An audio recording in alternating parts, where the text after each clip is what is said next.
So for this final video, and mostly just for fun, we're going to talk about the philosophy of Paul Feyerabend. So I'm going to go through one of the main arguments in his most famous book, Against Method, where he tries to argue that the central idea of having a scientific method with rules that should always be followed is a flawed one. He thinks it's unproductive in practice, and it's actually more humane if we think of science as an activity with fundamentally no rules. Or more precisely, no rules that you always have to follow. So I'll go through that argument a little bit, give some examples, and then try to tie it all back into how it relates to this course at the end. So Feyerabend argues for what he calls epistemological anarchism. So that's the view that when it comes to producing knowledge, that's the epistemological is the knowledge producing bit, there are ultimately no rules, and emphasis on the ultimately. So it's not that we should never follow any rules or any structure or something like that. It's that which you might get the impression from the anarchism bit of epistemological anarchism. Now, it's not clear to me that political anarchists think that there should never be any rules or structure either, but you might get that impression. So he's not saying that there's never a rule that anyone should follow. He's saying that there's never a rule that everyone should always follow, right? There's always exceptions to the rules. Okay, so he argues for that in his book, Against Method, and he argues for it basically in terms of examples from the history of science where the kind of most central, obvious sounding, important rules that you could think of for, central rules of the scientific method were broken, and they were broken in a way that pretty much everybody agrees led to important scientific discoveries or progress. So if you can show that, give some examples of really, really central rules that you can't think of anything more central than, and then show how breaking them turned out to be a good idea, he thinks he's going to show that there's just no rules that are always applicable. So what are now, word of warning before we get into this argument, it's pretty clear that he's not entirely serious about this. He's messing with us at least a little bit, although it's not completely clear how much he's messing with us. I think this because Feyerabend explicitly tells us that he doesn't believe everything that he's published. So he wants to be provocative and inflammatory. The book that I'm taking this argument from, Against Method, was actually written to be a response to his friend Imre Lakatos, who was much more sensible philosopher of science, much more careful and reasonable, let's say.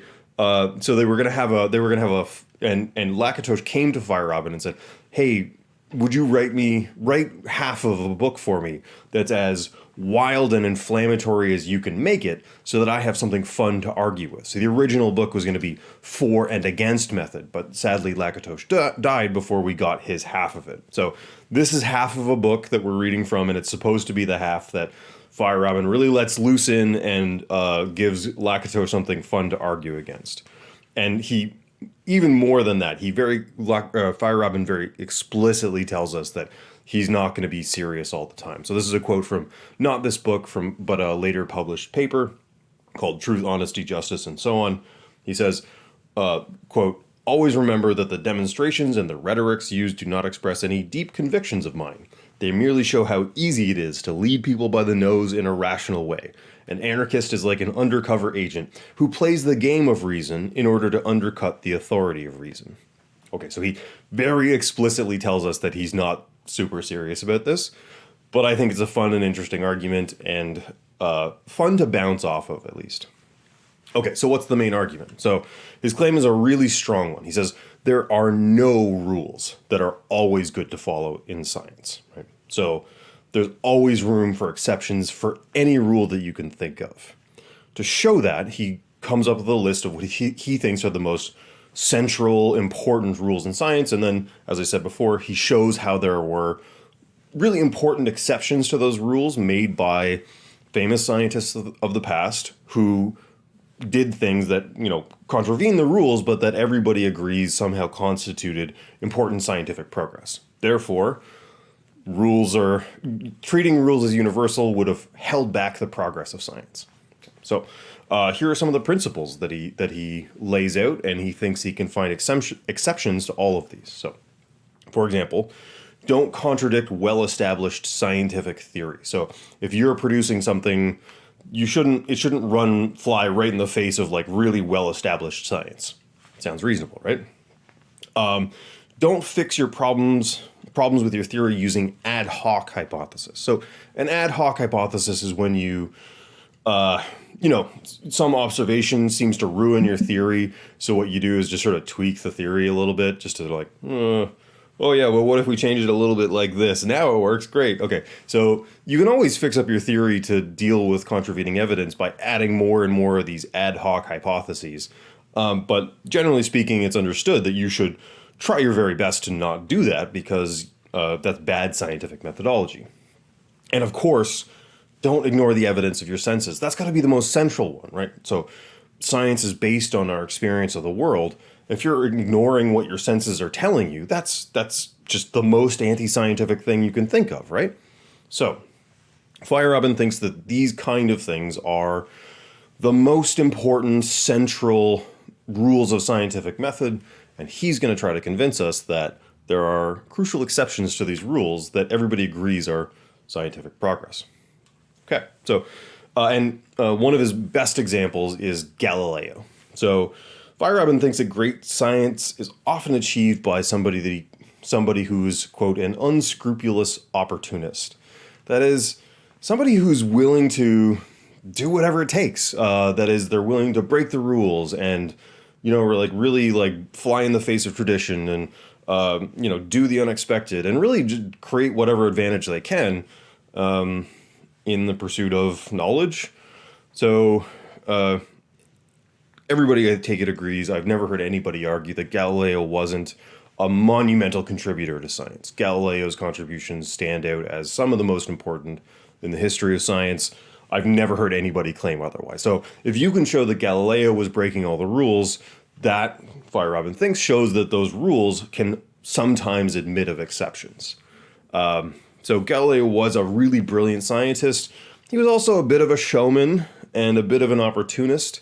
I go more into the showmanship side of his science in HPS200. I'll put a link in the description if you're interested.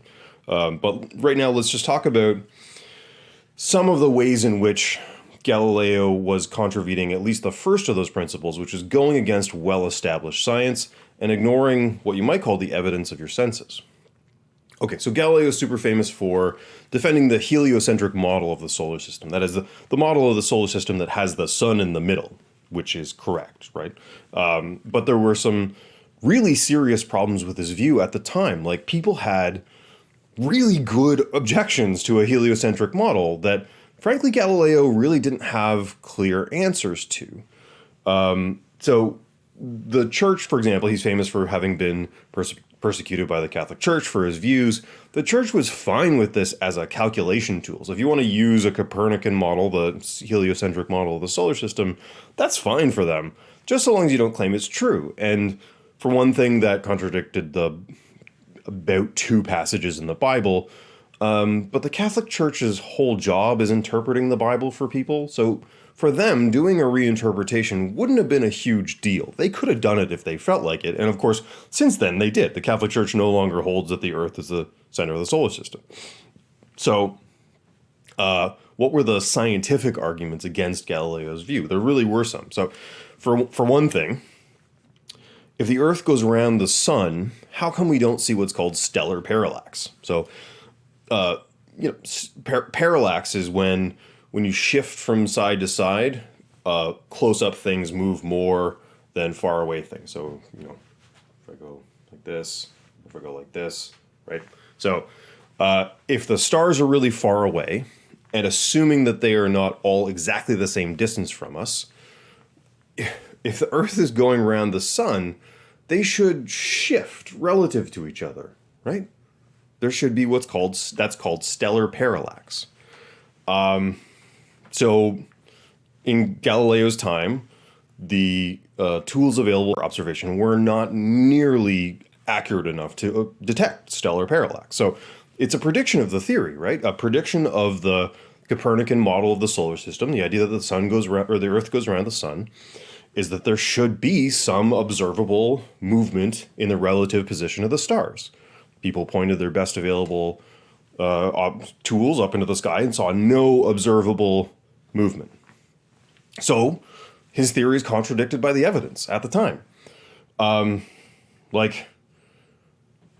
Unless you want to posit something really wild, like the universe is just way, way, way bigger than anybody dreamed of before, right? So enormously gigantic that you'd have to make up whole new units of measurement to talk about the distance between the stars.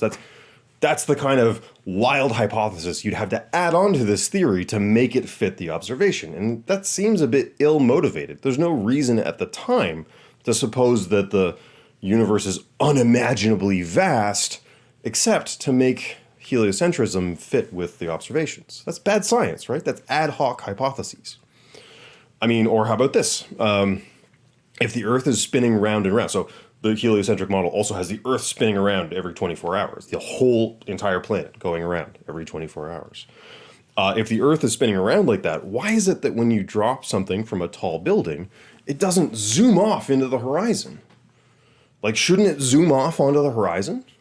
Or similarly, you know, if the whole planet, the entire world is spinning around every 24 hours, why isn't it that we just like zoom off the face of it? I know what happens when you spin something round and round real fast. It wants to zoom off, right? Everybody knows this. Everybody's extremely well-established physical principle that spinning things around real fast makes them tend to fly off. So what about that, Galileo?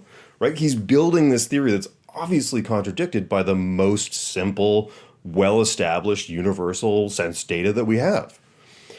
Now, Galileo does have an answer to this. It's inertial physics. So inertial physics is a broad term for what we end up with Newton, something like, you know, an object in motion tends to stay in motion. Galileo makes important contributions to inertial physics as a kind of separate project from his heliocentrism. So he's got an answer to these questions. So why doesn't when you drop something, why doesn't it zoom off on the horizon? When we spin around and around, why don't we fly off? But his answer is actually wrong. I mean, he did make important contributions to the development of inertial physics, but Galileo talks about what he calls circular inertia. So something moving in a circle will tend to stay moving in a circle. And that's wrong. So not only does Galileo not have, like he has to make up a new, so imagine somebody's pitching you a new picture of the structure of the universe. Contradicts, you know, the best known physics at the time, contradicts your deeply held religious beliefs, the kind of word of the authorities that you trust. And they say to you, yeah, okay, so my theory has all kinds of problems, but I also made up this whole other theory that solves those problems. So no problem, right? I've got this whole other kind of physics that maybe is going to sort this out. I don't know if you accept that today, right? Like if somebody said, oh, I got a great new theory about how physics works, but to accept it, you have to accept this whole other theory that I also made up. Right? This is in some sense an ad hoc hypothesis. Certainly the circular inertia thing is an ad hoc hypothesis. It turns out to be false. Like in our current conception of inertia, things going in a circle don't tend to keep going in a circle. They want to go in a straight line. So he kind of had to patch up his theory in some pretty serious ways, in ways that look pretty dodgy in retrospect. He's also using, I mean, some of his arguments are based on what you might call unconfirmed methods. So Galileo's famous for having substantially improved the telescope. He didn't invent it, but he made it a lot better. And Galileo's telescope was not awesome, frankly. It got about 20 times magnification. It's got a very small field of views. You can't see much through it. It's a bit blurry. Like he was grinding these lenses by hand. Like it was not fancy high-tech telescope technology. And when other people tried to use this to confirm his observations, they genuinely disagreed about what they were seeing. So, for example, Galileo claimed the discovery of Jupiter's moons. So there's 4 moons visible around Jupiter using his telescope. He says, look, everybody, I've got this fantastic discovery, 4 new moons of Jupiter. And this is a crucial part of his evidence for heliocentrism, because the moons are orbiting around Jupiter. In the old model, everything orbits around the Earth. So he's, look, these moons are not orbiting the Earth, they're orbiting Jupiter. Therefore, heliocentrism. But he's using a method of observation that's got no track record. I mean, you can point the telescope at stuff at Earth and confirm that the earthly observations work. But at this point in history, there's a deep, deep divide between our understanding of terrestrial physics, how things work on Earth, and celestial physics, how things are supposed to work in the heavens. It's really not until like quite a bit later, when Newton unifies those two, that we start to have a solid understanding that those are the same basic principles operate in both realms, down here on Earth and up in the stars. So Galileo's got this, hey, you guys, so I know my theory's got a lot of problems, but I made up some new physics to patch that up. And also, I've got this zany new observation technique that is impossible to confirm that it works on the things that I'm telling you I'm observing. And when people look through this telescope, it's blurry enough and complicated enough and hard enough to use that they genuinely disagree about what they're seeing. Like 2 people standing side by side looking through the same telescope, you're like, I see it. And another will say, no. So pretty seriously unconfirmed methods being used to defend this overall picture. And finally, and this is the one that, I mean, Feyerabend loves this one. So Galileo didn't restrain himself, and this is one of the reasons why he got in trouble with the church. He didn't restrain himself to careful, unemotional arguments using evidence and logic. The book that got Galileo in the most trouble, this is the frontispiece from that, dialogue of 2 world systems, and it contains, usually scholastic, sort of like scientists, philosophers, wrote in this really dry, complicated Latin at the time. That was the sort of standard way to publish a new idea. You write in this pretty boring, pretty technical Latin.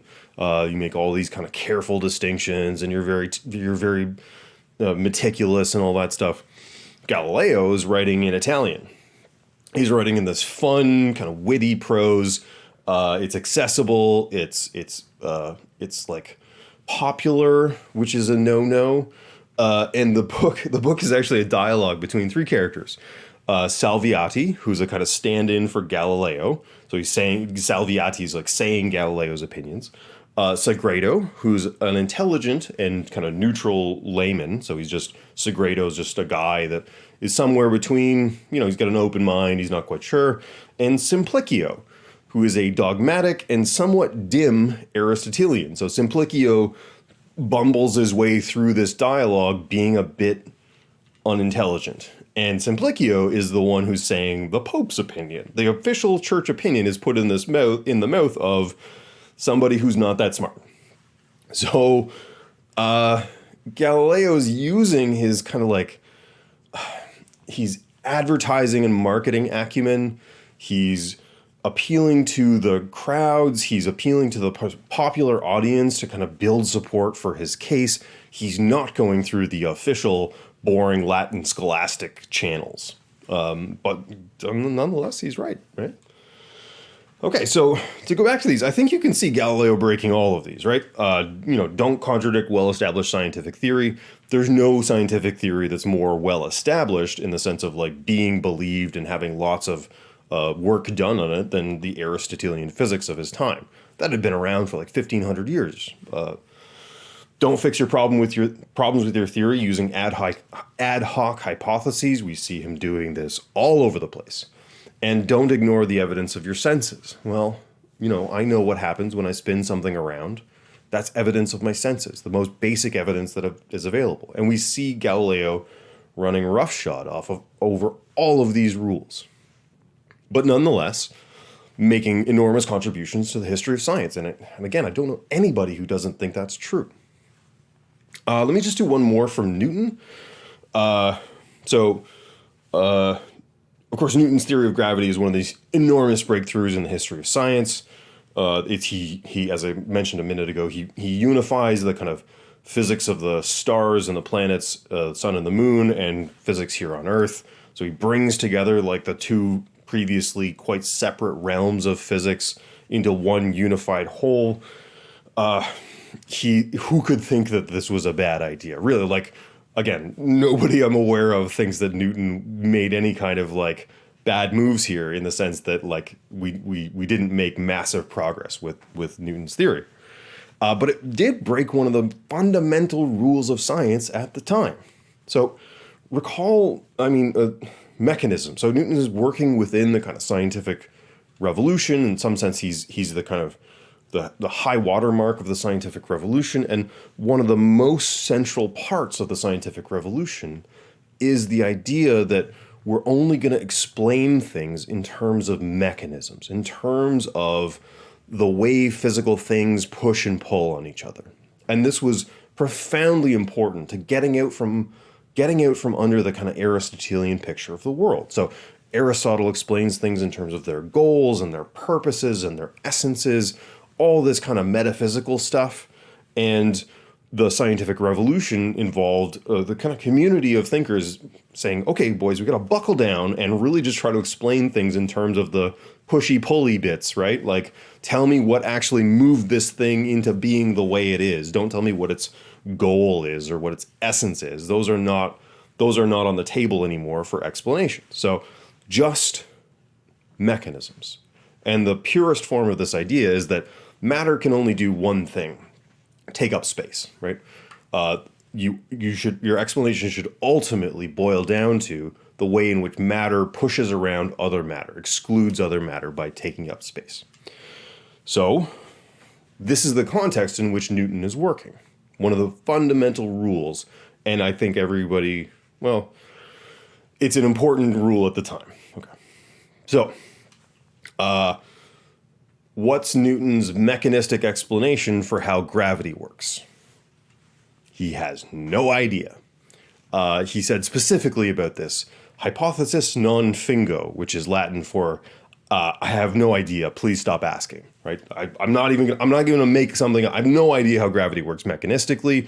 I'm just going to go ahead and describe it mathematically. That's my theory. So he's positing this force that travels across space from the sun to here, right? From the moon to here, across vast cosmic distances, and proposing no mechanism by which it might work. He's like, I don't know, whatever. I'm not going to worry about that in terms of developing my scientific theory. I'm not going to worry about, note, one of the most important restrictions on what kind of explanations we're allowed to build at the time. Newton just says, I don't know. I'm Newton. Just accept it or don't. So, okay, so just another example of somebody really breaking some of the most central important rules of the time for science and producing something which pretty much everybody agrees it was crucially important developments, that was real progress. So, okay, so there you go. That's kind of Feyerabend's central argument here. That's supposed to be his evidence for why thinking that something is always a rule, thinking that something is a mandatory as a rule, is not always going to work.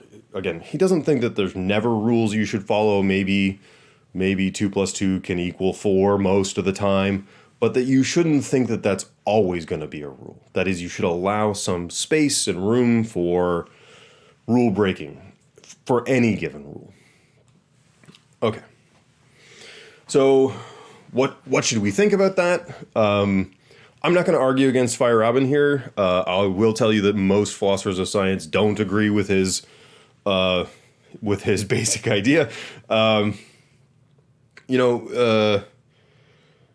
It might be the case that there's something to this, not nothing at all. But let me try to bring it back right to the beginning of this course and maybe distill out something that I think is maybe more reasonable. I leave it to you, the viewer, to decide whether you think that argument was convincing or not, with the proviso that most philosophers don't think it was fully convincing. But here's something that you might be convinced of. And And it's something that we can take right out of Grinnell, right? Remember Grinnell at the beginning of this course? Grinnell was trying to convince us, and I think this is his most important point, that the scientific method is not a straight line. It's not a simple formula. It's not a set of easy, straightforward rules that you just grind through, and at the end you've got some guaranteed new bit of knowledge.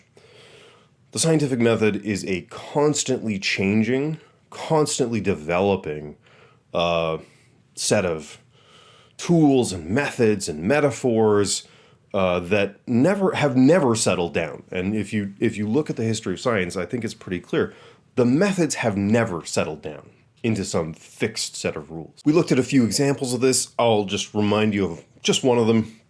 The feeling the future stuff, the Daryl Bem, being influenced by things that are going to happen in the future. Daryl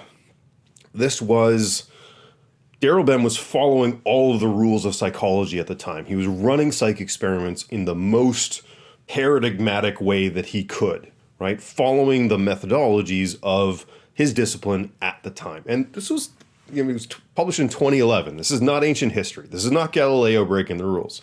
This is Daryl Bem following the rules in 2011.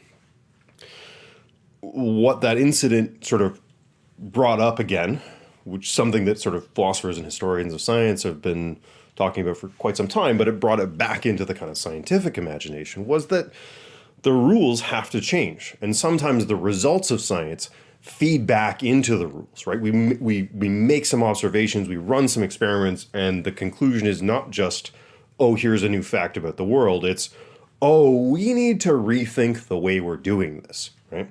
And that's what happens with Daryl Bem.